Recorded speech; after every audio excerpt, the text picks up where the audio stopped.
Welcome back to the SG3 Podcast. This is G and Shuffy here for the first episode of 2024. Thank you to those who take the time out of their day to turn on YouTube and listen to us. Please follow us on our Twitter pages. They will be put in the description down below. Shuffy on the West Coast, me, myself here on the East Coast. We will try to bring as many episodes to you this year as possible. As you can see, we're representing our alma maters today. Myself, the reigning national champion, University of Michigan Wolverines. Shuffy, the soon-to-be SEC-bound University of Texas Longhorns. Both were in the college football playoff. Unfortunately, the Longhorns were not able to make it to the championship game due to Washington's massive 30-31 upset. Yes, the Huskies were the higher-ranked team, but many believed the Longhorns would be competing for the championship. However, it is what it is. The good news for the Longhorns, Quinn Ewers will be returning to school next season as the Longhorns look to make it back to the now expanded 12-team playoff. Meanwhile, the Huskies will graduate several players to the NFL.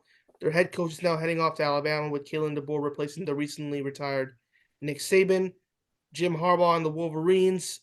The questions of whether or not J.J. McCarthy and some other players will return, as most of the guys have either declared for the draft or will soon declare, including Braden McGregor, Chris Jenkins, Ladarius Henderson, if I'm not mistaken, that's his name, Zach Zinter, Blake Corum. The list goes on, and we will get into the college football playoff in just a moment. But we begin today with me first asking Shuffy, how you been? It's been a while. Yeah, I've been good, man. Happy New Year. Mm-hmm. We actually got some snow today in Washington State and Portland, Oregon area, so it was weird. It's been real cold. It's about feels like 5 degrees outside, so that's been a change instead of our normal, 50 degrees and wet out here. I went home to Nebraska for Christmas, and we had a blast doing that. And so I'm back now out west and kind of just kind of getting back into the groove of my normal day to day. And then, yeah, obviously I endured the trauma of the college football playoff for the first time for the Longhorns, which was a blast. Honestly, regardless of outcome, it was just cool to see our program finally do something with the amount of talent that we've had come through there in the last decade. But then just as much, my Cowboys are still hanging in there. I actually went back and watched our podcast from earlier in the fall about when we did our predictions for divisional winners and, where we were wrong and right. And, the AFC North being the circus that it was. So, yeah, it's been fun, and I'm glad to be back talking to you and kind of hit the reset button. Now we're heading into the spring. We got baseball and everything else heading our way in college basketball. So, stuff to look forward to as well. And this year, we promise to bring as many episodes to you viewers as possible. Shuffy will be the main guest, depending on how many we do. But regardless, you will see Shuffy as many times as I possibly can get him on. As it pertains to other guests, that will be debated. We have my guy Curtis, a longtime Chiefs fan, and on our Twitter Spaces, he'll be there. Julie, a big Buffalo Bills fan. She could potentially be a guest here this year. We'll see how those guys turn around. But we begin today's episode not with our alma maters, as you would think. We begin today with a firestorm that has been brewing in the social media world, strictly regarding ESPN's Stephen A. Smith and the Blaze's Jason Whitlock. Now, for those of you who are unaware, an episode of the Stephen A. Smith Show dropped a couple days ago as Smith referred to Whitlock as the, quote, fat bastard. That is a quote regarding his feelings on Whitlock going after his new book, Straight Shooter. Now, Whitlock has since responded on his latest episode of the Fearless with Jason Whitlock podcast, where if we're really being honest, he did have some legitimate questions regarding what Smith wrote in his book as it pertained to his college athletics career. Smith has often maintained that he has gone to Winston-Salem State University, which is true. Let us make that clear. He did graduate from Winston-Salem State University. But he has talked about his college basketball career. He's talked about his writing, playing in high school, and so on and so forth. Now, Whitlock had some questions about that. And okay, that's not a reason to have a personal beef. But Smith did go a little personal with the way he referred to and bringing up Whitlock's past. Whitlock has since responded. We're not going to play those details. We don't have the license to do so. But what we can do is put the link down in our description of what episodes to look for on YouTube. We most certainly will be doing that. And notice we didn't play any music in the beginning of this podcast. There's not going to be music for these episodes. This is going to be straight up talking G and Shuff to avoid the time issues. So Shuffy, you've seen the feud. X, i.e. Twitter, has been ablaze, no pun intended.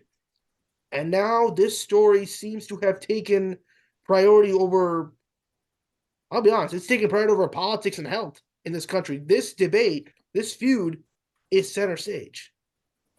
Yeah, couple things. Number one, with Whitlock coming from the editorial that he comes from, right? There is a political kind of overarching theme to this whole thing, right? And ESPN, not to bring up a whole nother topic, but with Aaron Rodgers and what happened with Kimmel, right? Like kind of the same thing where you've got this crossover now of guys like McAfee and different types of personalities and different political corners coming in. And it has to do with the state of the media and the way it is. And I think that all of those entities, all the networks, all of the different, journalistic compounds, if you will, are kind of at each other's throats, right? Because it's a battle for who's going to stay around, who's relevant and who's not, who's getting the viewership, who's not, who's got the best personalities and who doesn't.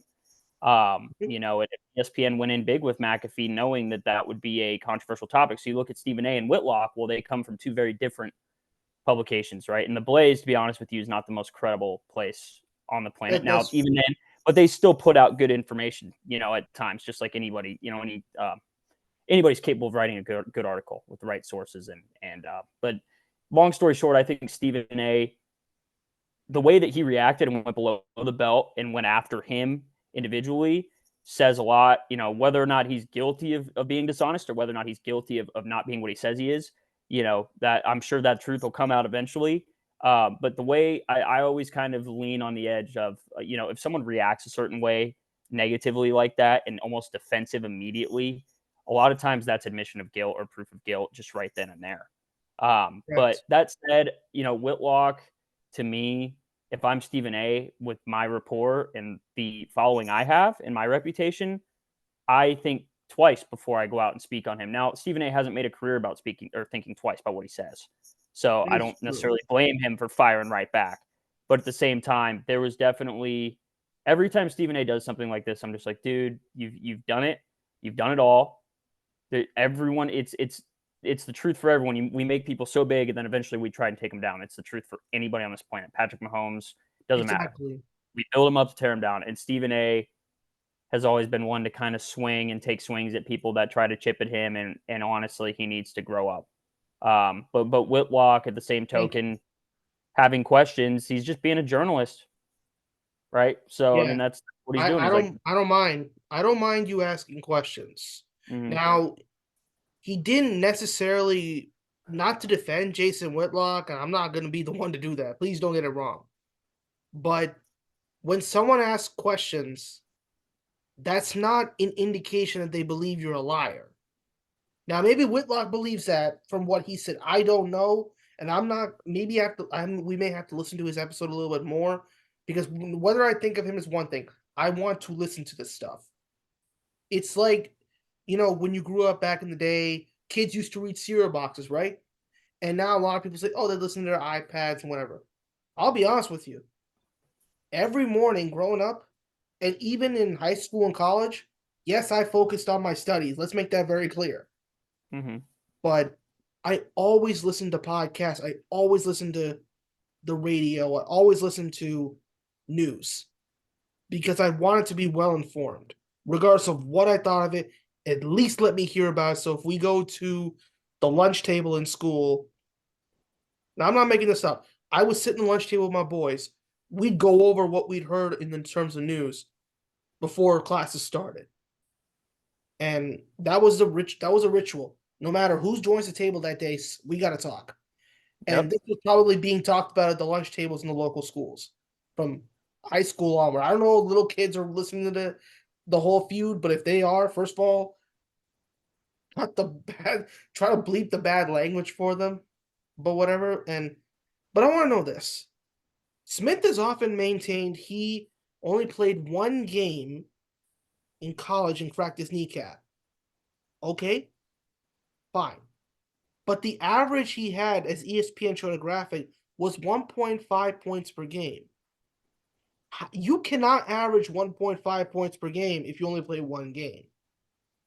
Now, if you Correct. scored 3 points in one game, 3 points, and then you play 2 games, okay, that makes sense. And then on another episode, he was saying he didn't play anything. Well, that would make me question what's really the truth. Did you play or did you not? And then you say you hit 17 straight 3-pointers during a tryout. Yet when we look at the video of James Harden and you bricked every shot you attempted. And then we get to the celebrity basketball game. You say you're going to dominate Michael Wilbon. You don't keep your emotions in check. And you get a technical foul, although it may have been for entertainment. What you did warrant a technical foul. And then you go on the next day to say it's raped. What are So we you look supposed at to see here, Alex? you look at Stephen A. and I'm trying to think of maybe another example to use for this, but I'll use Stephen A. If once you make it in anything, okay, Yeah. And you have the reach of a guy like Stephen A. and you have the ability to take on an audience and captivate people. The lies have to stop, period. And because the truth will come out. And I think there's a lot of people who have made it in a lot of different industries that maybe were not completely truthful about who they were. Right. And it amazes me because it is, as an agent, if I was their agent and I was all about PR, right, and public image, and I had to basically try and deflect, negative news stories on the person that I represented, I would just say you need to come clean about it as soon as possible. 10 years ago, Stephen A. Smith should have come clean about it, right? And because he had already 10 years ago, he had already made it. And I think that's and I'm not saying you got to fake it till you make it and then come clean. Sure. That's not what I'm getting at. But at the end of the day, with something as insignificant like this, there's enough tenacity between these two guys. I think there's more to it. I think that Right.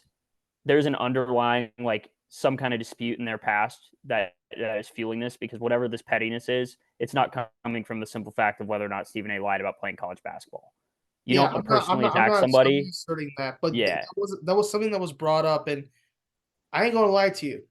Whitlock has also been a pain in my butt for a long time, and I ain't a big fan of his. But when he asked that question, I had to think to myself and say, you know what? The dude may be right here. Did he really play? Was it true? Because if you pulled a stat sheet from that era, and his Mr. Smith's name is not on there, because apparently there was a guy named Stephen Smith at Winston-Salem that played 9 games. Was that Stephen A. or was that someone else? So Right. now it's like, okay, maybe there could be a few crumbs that lead to that story. And then, I mean, granted, Whitlock has burned so many bridges on his own with the way he's behaved. Let's be clear. And I'm not defending ESPN. I ain't defending Fox. I ain't defending anybody here. What I'm saying is these two dudes have very, very checkered pasts. Yeah. And the fact that they're going at each other about each other's past, it makes for likes and clicks. But I don't think, what are you going to accomplish from doing all this, really? So at the end of the day, and this is what's shitty about media and journalism, and we've discussed this in different And from I've learned different this. I did perspectives. journalism for years, and But you told me exposure is advertising money, right? And reach is advertising money, and that is the game, period. Um, and so that there's always going to be the guys who they make a living off of just being controversial and just strictly being um, outside of the norm, because that's the only way that they know how to obtain basically the ad revenue that they need to hit. And that is what it is. And guys like Skip and Stephen A. are at the end of they're at the end of their career, and they have to somehow convince ESPN executives every year to keep us on, right? Because we're we're going to bring, we have a seat at the table and we're going to bring revenue and we're going to bring conversation, and it's becoming exhausting. And so Stephen A is something we talk about on the show. It's there's always something with him. I don't think we've had an episode where there hasn't been Stephen A in the news, right? And he's At least that since all you and that. I had started doing this together. Yeah, Now, granted, it makes good for us to talk about it because it gives yeah. a point of like, okay, two different dudes, good friends, different points. That's what you need. But it shows We didn't learn desperation. anything. Yeah, I think it shows desperation on his behalf. And Whitlock, the Blaze itself is a reach sometimes too. So that's something to consider as well. As the Blaze is, they're not hosting the Super Bowl, right? They don't have a network that has a contract with a conference, a Power 5 conference in football. Nope. Right. So any crack they get at those big honcho networks, yeah, I'm gonna take a shot at them. But so you could play both parties are at fault for chucking gasoline on the flames, you could say. But like, I just think Stephen A just needs to not entertain that. And then at the same time, Whitlock, if you're gonna call someone a liar, you better have something concrete right then and there to say that, yeah, this is why. Yeah. Right. Then it's news. But it's not news if it's injecture, so it's interesting. Do you remember the magazine The New Republic? Mm-mm. You never heard of The New Republic? Not sure that I did, no. Well, there was a magazine that's a political magazine. There was a writer named Stephen Glass. He was known for fabricating stories, and it took a while for them to catch up to him, but they finally caught it, and he was kind of using his power to fabricate stories, and he was using the people at the New Republic, his editors, to be like a bully, per se, towards people who complained about him. So there's a little bit of similarity in terms of Stephen A's behavior in terms of, and Whitlock as well. We're not going to discredit it. If you go at them, they turn into these big egotistical guys that'll come at it. Now, granted, you and I, we ain't Woodward and Bernstein. We're not going to break the Watergate scandal here and get them both in trouble. That's not going to happen. Yeah. But, I mean, you've heard of the Woodward and Bernstein, haven't you? Yeah. Briefly when I think it was an AP US history class. I'm saying, but I mean, I met the guy who wrote a book on that stuff when I was at VCU for my undergrad. He came and talked about it, and I think it was one of the two. I can't remember the exact situation, but I remember it happened. And what we ultimately can deduce from this is it's just the fact that the desperation to fire shots, it's ridiculous. It really is. And I don't know why. Like, why is it such a big deal in this modern era to be so doing that stuff? So something that I love talking about, and whether or not, whether it's credible and whether you take them seriously or not is completely up to the person, but they've allowed it to stay that way. And that's Barstool. And when I think of Barstool, yeah, you've got Portnoy, right? And he's on your Michigan side, right? Big Michigan guy. He won $1 million in the college football semifinal, right? He put $1 million on Michigan to win. But you look at their subsidiary journalists, the people that work at Barstool on a regular basis, and they're very individual, a lot like what ESPN does, but they're no bullshit. And I don't know if that's an upper Northeast thing, and being that a lot of those guys are from up in your neck of the woods, but Barstool's got a pretty good brand, and they don't make a ton of ad revenue because a lot of people don't want to advertise with them because they think they're stooges, right? And they get Coors Light and stuff for some of their bigger podcasts, but I mean, at the end of the day, I like that Barstool has maintained the individual journalists, right? All of those guys have columns, and all of those guys have blogs, and all those guys have podcasts, and they are individually representing themselves and their own opinions, and they're fine with that, and they don't have to go step up and say, I represent this network. Mm-hmm. Right? Now, they do represent the network, but they're representing themselves more so, whereas Stephen A. Smith is an ESPN, like, hack, if you will. And Yeah. I don't want to discredit Stephen A altogether. No, it's not. We're not doing that. We're just Right. that's- But there's a difference between that kind of content and then what Stephen A does. And then the Blaze, even with Whitlock. Very Yep. different. And everyone's different. So at the end of the day, I am a huge proponent of independent journalists. I'm a huge proponent of former coaches and former athletes becoming journalists because they are the most knowledgeable and they ask the best questions.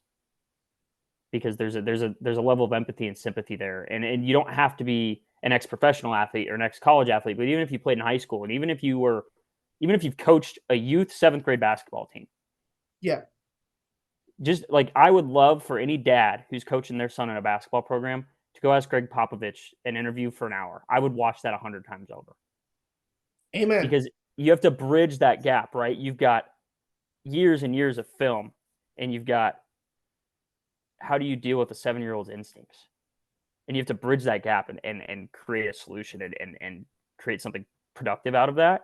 And so that's why I kind of like Barstool too, because Barstool, a lot of those guys weren't athletes. A lot of those guys are a bunch of goons, right? I love them. They're all idiots, right? They all party their faces off on the weekends and post a bunch of hysterical stuff on TikTok, and it's good for them. Mm-hmm. But sometimes having just the normal guy ask the question is also better. So, Stephen A being an outsider, would it have looked better for him to not have played college sports and him just be a journalist his That's whole the life? debate for another day, though. Yeah, but see, that's what I'm getting at is it's you have all these different perspectives on what's going on. And at the end of the day, I think Stephen A just needs to back off because when he flips his switch and it starts spewing shit out of his mouth, you just don't know where it's going to go, and it's causes more harm than good for the network itself. By the way, the incident I was talking about, Bob Woodward did come to VCU in 2018 to talk about his new book, Fear, regarding former President Donald Trump in the White House, that administration. I was in the Really? I was in the front one of the few front rows for VCU. We were covering that to learn what it was like to be in an actual event, ask questions, and write a story based like a press release. So that was one of my first major tasks. So that's what I was referring to when they came to my alma mater. But And that's cool. Media for you in yep, your neck of the woods and at Virginia Commonwealth. I mean, that's where media comes it's from. rare. To be honest, we didn't even know that was going to happen until someone in the humanities department had actually sent that out. And first thing, myself, one of my friends, Adam Cheek, Jason Bowman, and a couple other guys, we just said, "Hey, forget sitting around watching sports. We're gonna listen to this Mm-hmm. because this could either be A, good for a grade, which mattered, but B, to be in this position to see someone who made history with his reporting, that's going to go a long way into what we do in our life, whether we be journalists or not. Now, me working at IBM is a little bit different, but you still write, you still have to interview, you still have to research, and I still work with FanSided as well. So it's I'm not a real journalist per se, but I still write. I have other guys doing their other business, but they still have to research and do their own things. One of my guys, Jordan Adams, now living in Texas. He works for he's a sports reporter there. He still has to research, but he reads everything he can. So in other words, there's still hope for the young guys out there, but there's also some who still want to be in terms of clickbait. And we'll move off of that. Now we got to get to something a little bit more fun, the college football playoff. One of us did have a better time, and frankly, seeing what you went through, I really wish y'all had played in the championship because it wouldn't have been a 70-30 maize and blue crowd. It would have been 50-50. The amount of Texas fans, correct me if I'm wrong, Austin to Houston is not that far of a drive, right? hour and a half. So you think a lot of those folks would have been able to make it to Houston? Yeah, it would have been. Texas probably would have had a little bit of an advantage as far as crowd goes down there. But even that, no, I hats off to Michigan for one. They were the best team all year, period. Sure. And they proved that over and over again. They beat Ohio State twice, right? No. They got Ohio State once year. They got Once after the whole sign stealing thing broke on ESPN. By the way, again to ESPN here. I mean, I literally the way they were talking about the whole thing, you'd have thought this was the worst scandal ever in college football. yeah, like Patino or Duke lacrosse or something like that. But But It's first of like, all, Duke lacrosse, the woman who made it up, and that crooked attorney Mike Nifong, I don't know where the hell he is right now, but he better be rotten. yeah. Well, but what I'm I'm not even getting a at Duke is it fan. was the way that hit the media, Again, I'm not a right? Duke fan. Let's make that very clear. I'm Yeah. not supporting Duke, and I know a lot of people hate Duke, but that was the one time Duke was actually innocent. Yeah. I was just the media going breaking down and going into the weeping, wailing, whatever. Rick Pitino's thing, I hate the fact that the basketball team had to lose their championship, but the players were ineligible. Mm-hmm. So you can't do that. And Well, and you look at the Harbaugh cheating scandal, and there's yeah, two things I would say as a former football coach. I would say do better about hiding your signs, for one. yep, Um, and two, was there some interesting ideas of him having tickets to all these opponents' games and whatever? I mean, sure. yeah, that's just good scouting, man. It's nothing you can't pick up on film. It's nothing that ESPN doesn't broadcast to the whole country every time you watch a game or signs, right? And you watch close enough, you can pick something out. And so I love that what it came to when it came to the playoff and it came to Harbaugh starting to coach again, right? You didn't hear ESPN talking about that. They Oh, they talked about did. McCarthy being so What are you good. They talking about? talked about What are you talking about? They did. They brought it up before every game. Before the Rose Bowl, there was a whole segment on it, and that really pissed off a lot of folks, particularly with yeah, Michigan. I mean, granted, they proceeded to hammer Penn State. They beat Maryland. They beat the Buckeyes, particularly the reporter Pete Thamel, who's an Ohio State insider and was going to. He was pulling the Mike Nifong. He was going to all these networks, ABC and whatever, to talk about it. They made it seem like this. I'm not saying Michigan's completely innocent here. If if something is found out, they should be punished accordingly. I'm not going to fight it. But I don't believe it rose to the level that means, oh, vacate wins and whatnot. Nah, yeah, they're probably going to reduce scholarship. They'll probably be on a postseason ban. There'll probably be some probation. But when the president said that they won it fair and square and nothing was found to have affected them after all the stuff was handled by the Big Ten, it'll probably alleviate. It's still going to calm down, but it won't be as severe as people wish for it to be. And here's the big part: they beat the goal when Alabama. Remember when Alabama was announced as the 4th team, people thought Michigan was scared of them. Like they were saying, Bama in 2. In other words, Bama's going to win the game and they're going to go win the national championship. People were like, the SEC fandom was unbelievable. I was like, man, oh man. Even though Texas is yeah. going But to the SEC, they'll never get the love like Alabama. And well, I I'll know tell Nick you what Saban though, you want to retired. know who got too much love was Milrow. And Yeah, everyone asked me, after they're like, one game. yeah, but so they go Texas beat Bama week 2. I was like, Bama didn't have a quarterback week 2, and they're like, what do you mean it's the same guy? I'm like, they didn't have a quarterback week 2, and when I say that, I'm not saying that Milrow's not capable, True. but he was not the full product, He and it he showed was all year showing long, himself. you know. And so I knew that when Michigan got paired up with Alabama, I said Michigan's front four alone is going to give Bama all kinds of fits because they're going to bottle him up. And you guys did a good job. You stopped any type of presence that Milrow had in the rush game, Yep. and you prevented the big play, and you did well tackling on the perimeter, and that's what it takes to beat a good team like that. Because at the end of the day, what a lot of people overlooked is does Bama have a lot of talent? Yes, they have Dude, tons of talent. it may not have been their most talented team this year, but damn it, they could play. If you can beat the 2-time defending champion Georgia Bulldogs in the SEC championship game in their home state, given the amount of talent that That they was crazy. I did not think Bama stood a got to chance in that game. you've That got was to give nuts. Alabama their credit. So I don't want to take anything away from them, right? But what I will say is that Alabama, aside from having all the best recruiting classes ever the last 10 years, we'll just say, they still played fundamentally some of the most sound football you ever watch on film as a coach. And I use them as a film example over and over again. I love watching their games from the end zone view, not from the sideline. I love watching their pass protection. I love watching their run schemes because it's not only simple, but it's fundamentally sound and it's very easy to coach a younger kid in a high schooler and say, look, this is how it's done. This is how you get leverage and you're going to block down on somebody, or if you need to hook the end, right? This is how you do it. Exactly. Because those kids are super talented and super big and super strong, but they're so well coached.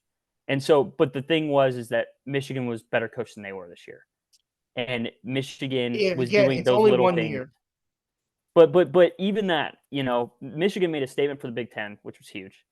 I think Corum is It the next gave the Austin Big Eckler. Ten the credibility they deserve because Yeah, the last time the Big Ten was in the playoff in terms of a big moment, it was Ohio State and Alabama in the national championship, and the Buckeyes got wiped out. yeah. So and that's the thing is with the college football playoff now going to 12 teams and the whole Pac-12. I mean, we should do a whole episode on the Pac-12. That's a whole mess what they're going to have Matter to of go fact, through we'll to get bring it that up done. right after this, but holy heck. Yeah. Yeah, I mean, Oregon State and Washington State, what are they going to do? Are they just going to be or is that Mountain West now going to be the Pac-12 and then they get a free playoff spot? Is that what's going to happen now with an automatic bid? I think what's going to happen is Oregon State, Washington State will probably end up just going to the Mountain West.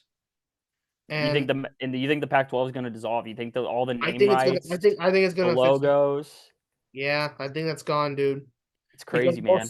it's crazy. But speaking of the Pac-12, I love one thing I did like though.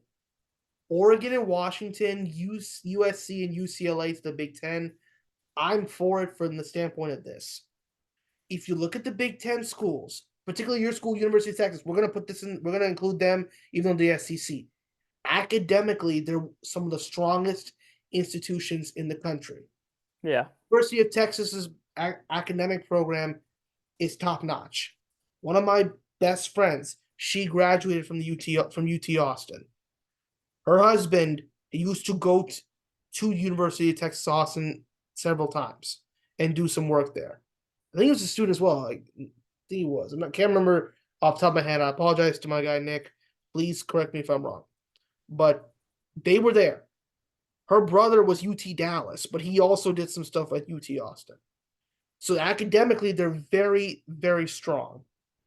The Big Ten, Michigan with the data science program and the computer science program that I'm in right now, even though it's an online program, it's big. Ohio State, rival or not, I'm going to say they have a very strong academic. Penn State, very strong. Purdue, engineering, top notch. Illinois, comp sci, very strong. Seattle, Washington, the Huskies, who Michigan just played. They've got a very strong academic program. Oregon is top notch in marketing. UCLA and USC, need we really say more? California schools are super hard to get into. So you're moving the best academics with top athletics into the Big Ten. That gives the conference a lot more weight. If Texas had joined the Big Ten, let's just say, that gives you even more credibility because it's upholding that standard. Oklahoma's got some good academics as well, even though they're going to the SEC. But we know most of the SEC schools are largely athletic powerhouses. Academics belong in the Big Ten. Yeah, and I think I'm so. just saying, it's from what I understand. Yeah, so you've got that dynamic going on of programs and geography really, and the types of students and the type of academic minds that these schools attract. But all that aside, if you look at it from a sheer value standpoint of what the Pac-12 is going to have to do, or the teams in the Pac-12 are going to have to do to make that change. Okay, so the SEC, Oklahoma, and Texas.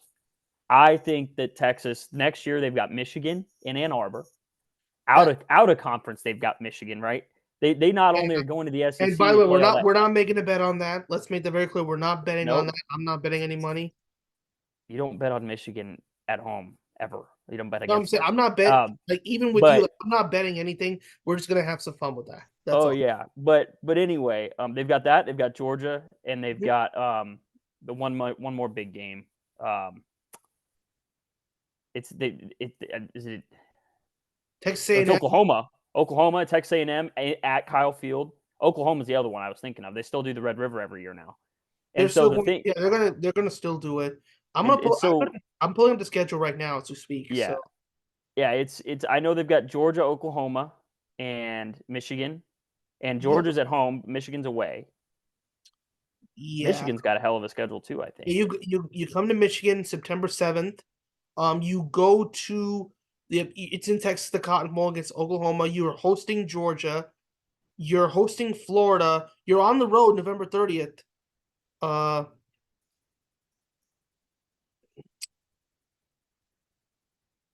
like go ahead. Like I'm saying there's a lot of good Yeah, games so coming I up think here. what I was This is getting at crazy. is the teams moving from the Pac-12 to the Big Ten are in for a surprise. And what you're going to see is what happened in the national championship game. You're going to see air raid meet fundamentally sound defense. You're going to see air raid meet a front four that covers their gaps and really good tackling defensive backs in the Big Ten. Mhm. Whereas in the Pac 12, you have more athletes on the outside, right? And some more really destructive, powerful athletes on the inside. Mhm. And so there's more finesse in the Pac 12, right? Big Ten's more like if you're going to beat us, you have to do it with the X's and O's, you know?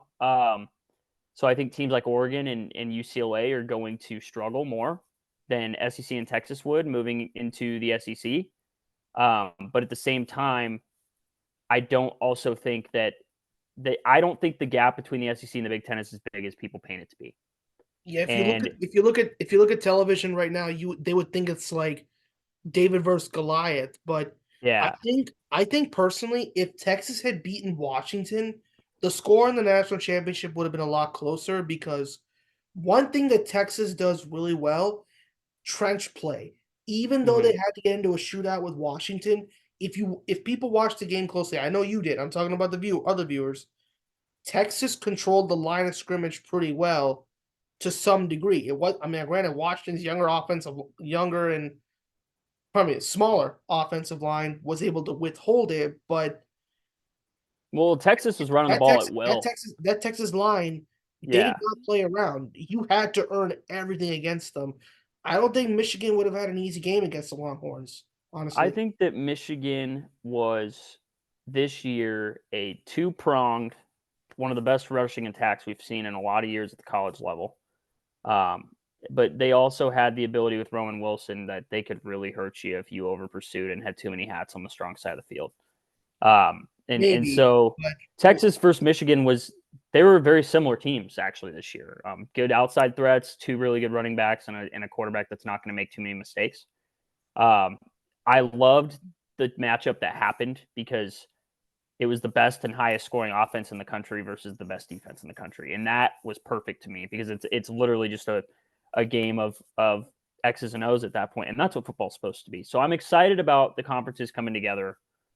The disbandment of the Pac-12 sucks. It's the end of that West Coast era. It's the end of the air raid and the Chip Kellys and the Oregon Ducks, and I appreciated the Pac-12 for what it was and what it'll mean to me, moving forward as a fan. And the memories it gave us, right? And you had USC and Reggie Bush, right? And you had all types of different players come through the SEC, and it was awesome. Or the Pac-12, excuse me. right. But at the same token, the more that college football progresses, the larger that gap happens. So what I was also going to say is the Big Ten's top four teams are as good as the SEC's best four teams. But to me, the SEC, I think, has more well-rounded teams like Kentucky and where Kentucky's program at and where Florida's program at and where LSU, which I would even put LSU up in that top group at certain points, right? Absolutely. Whereas in the Big Ten, you've got Ohio State, Michigan, Penn State.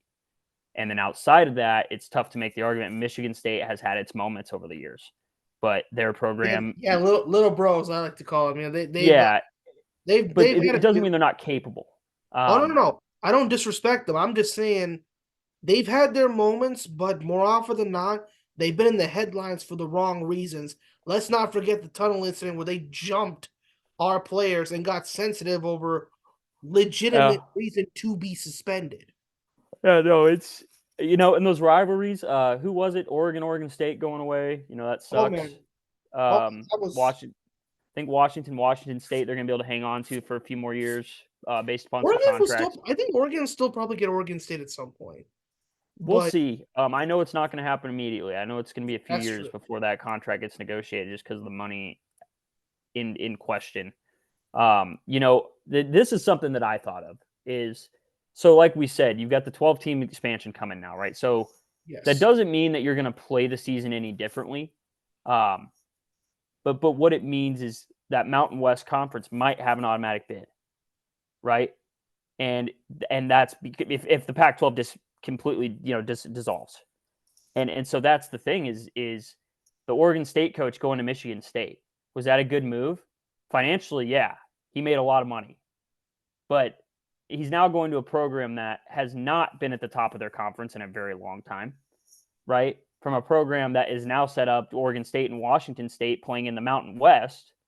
Those guys are set up to win that conference every year, right? With facilities Absolutely. and with talent alone, they are better than Boise State, UNLV, Nevada, all of those schools in the Mountain West. And so that is going to be a huge issue is how are those schools, are Oregon State and Washington State, just going to get to freely walk into the playoff every year?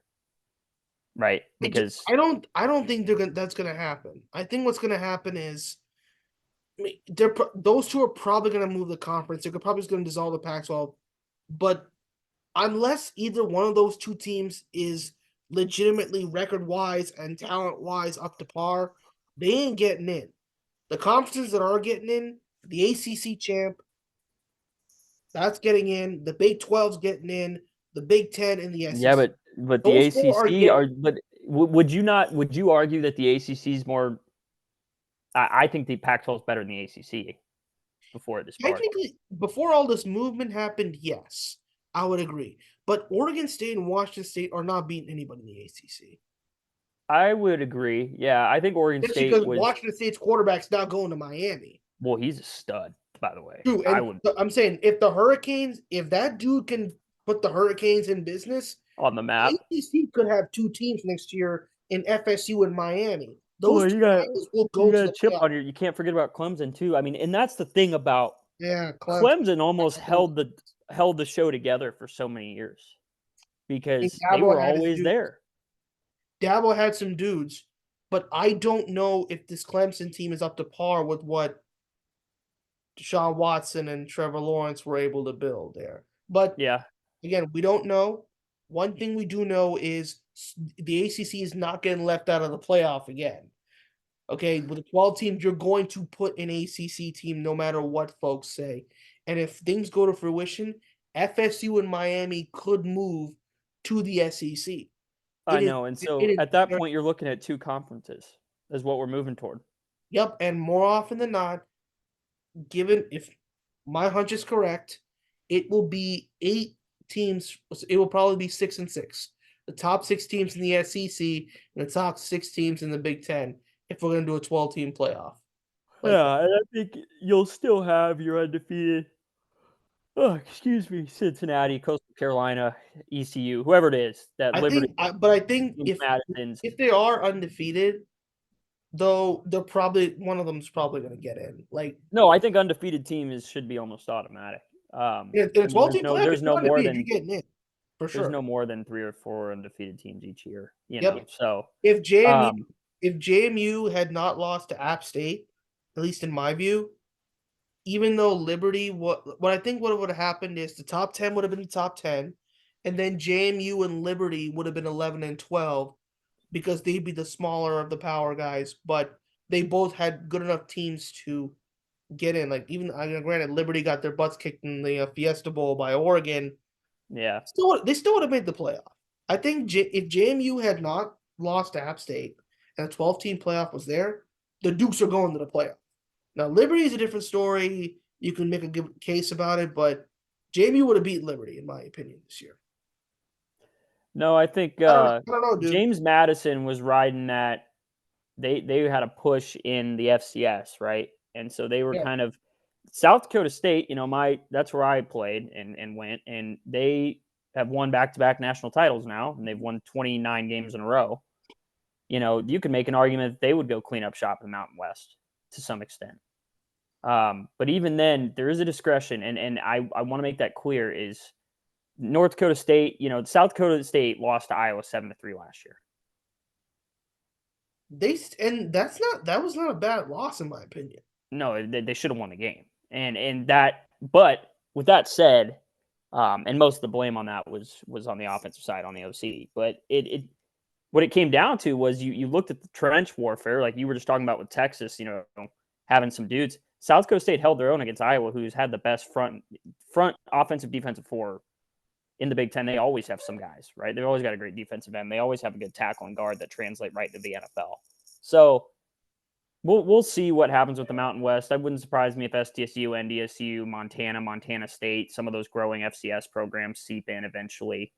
But it'll be years before that happens. And ultimately, I just think that Texas and Oklahoma are going to be just above 500 next year.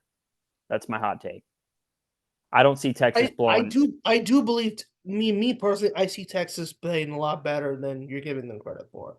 I do believe the Longhorns will be a force when it comes time to push for the playoff. I believe they'll be good enough to at least make the 12 team. I have Georgia, man. Well, Georgia's a tough one. okay, Michigan itself. but remember, Texas had a lot of their guys coming back. It's not like the Michigan team this year where they're loaded with fifth and sixth year guys and a couple of fourth years. Texas has a lot of second, third, maybe a few fourth year guys here and there, but they have a lot of guys coming back. Yeah. What's to say that they can't? Plus, in case you forgot, the SEC recruiting money is pretty up to par. Yeah. You could technically get some guys in the transfer portal to come to Texas and whip them back into shape. So don't be surprised if y'all ain't back in y'all in the 12 team playoff next year. I wouldn't be surprised one bit. We would have to beat either you guys or Georgia. Because I will tell you, Georgia.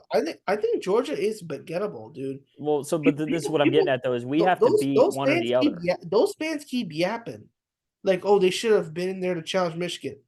Well, why didn't you win your game? Yeah. Why didn't you if you beat Bama?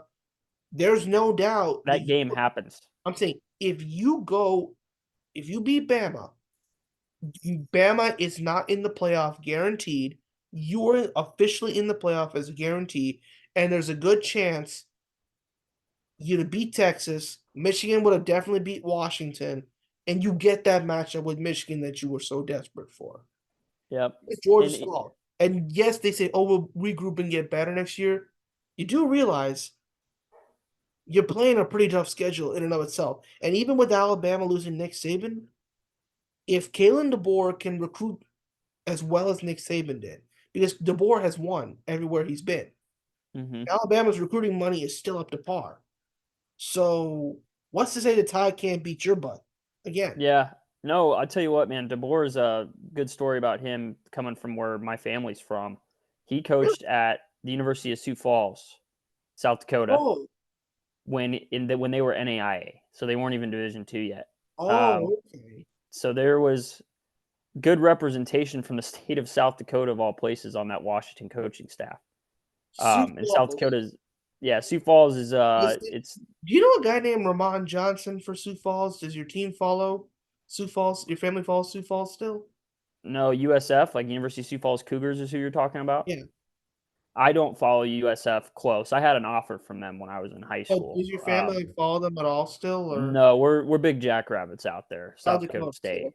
Because I know a guy, if I'm not mistaken, he went to Sioux Falls from our school. The guy's name was Ramon Johnson. Can't remember the exact if he actually went through or not, but he had some offer from there.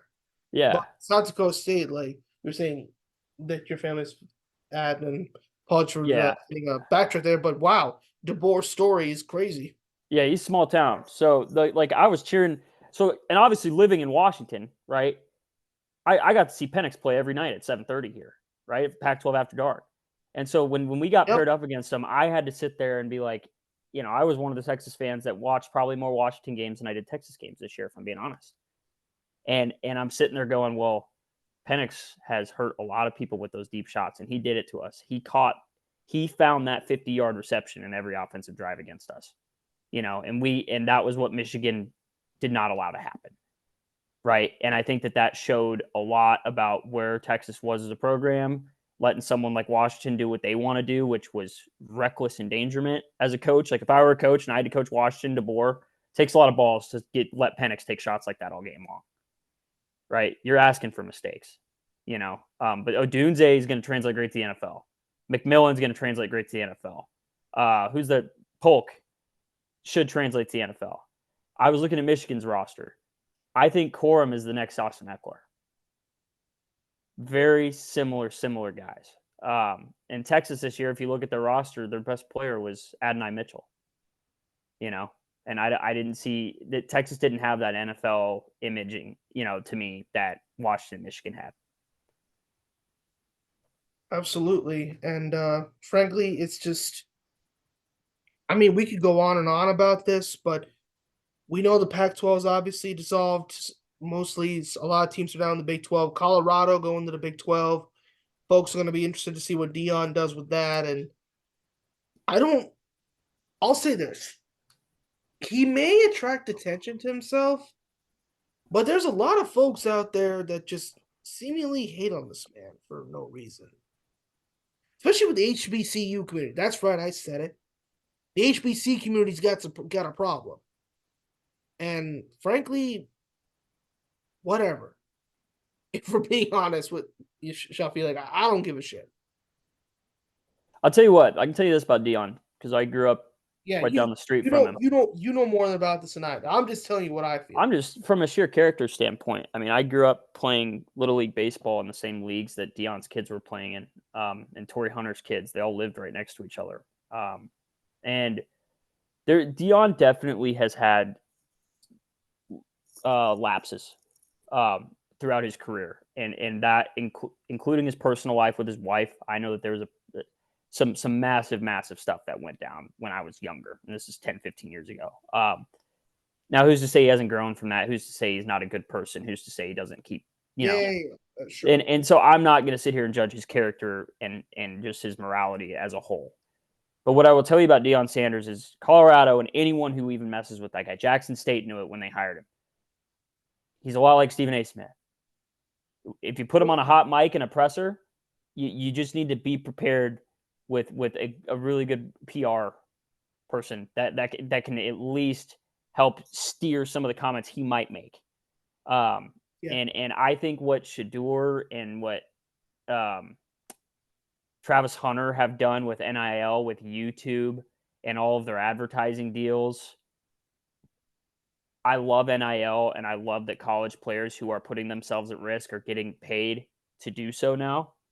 But man, there's a certain image that Shedeur puts off and that Dion have put off about this prime time, drive a Rolls Royce, doing it the big time, like 90s, 2000s rap and hip hop, right?